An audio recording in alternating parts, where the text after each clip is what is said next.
जीवन सजिलै हुने भए त घरमै सुतेर बसे भएन र सपना पुरा गर्न त पक्कै पनि सहज छैन नि है। यदि साँच्चै म मेरो सपना पुरा गर्ने सोच राखिरहेको छु, त्यो अठोट राखिरहेको छु भने म उठ्नु पऱ्यो नि, म जाग्नु पऱ्यो नि है। अनि मलाई थाहा छ त्यो सफलता पाउनलाई एकदमै धेरै च्यालेन्जहरू आउँछ, एकदमै धेरै कठिनाइहरू आउँछ। तर मलाई यो पनि थाहा छ कि त्यो सबै कुराहरूसँग मैले फेस गर्नुपर्छ, म लड्नुपर्छ, तब मात्रै मेरो भोलिको दिन राम्रो हुनेछ।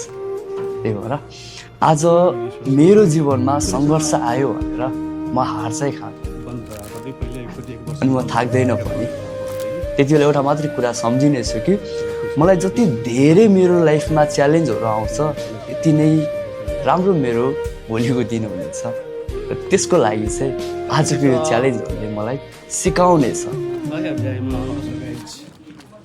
फाइनली चाहिँ यो जिमस सो भयो, फाइनली चाहिँ मेरो तिर्नु परेन, खुसी लाग्यो। अब एक वर्ष पनि तिरेको थिएन, यो वर्ष पनि तिरेन, यस्तो सर्टिफिकेट जस्तो दिन्छ यो। अब म तिर्न मिल्दैन मलाई, अब तिर्नु पर्दैन अरे।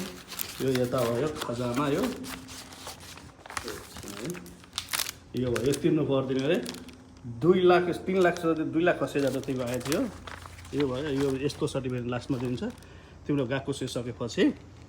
अब मैले सिकाइदिनुले अब वर्किङ भयो नि, मेरो वर्किङ भएर यस्तो सर्टिफिकेट दिन्छ। यो सर्टिफिकेट जस्तो हो, सरी है हावाहरू त्यस्तो भइरहेछ। यस्तो सर्टिफिकेट जस्तो दिन्छ। अब मलाई तिर्नु पर्दैन, यो मेरो साइकल। अब जान लागि घर। Welcome my back another blog.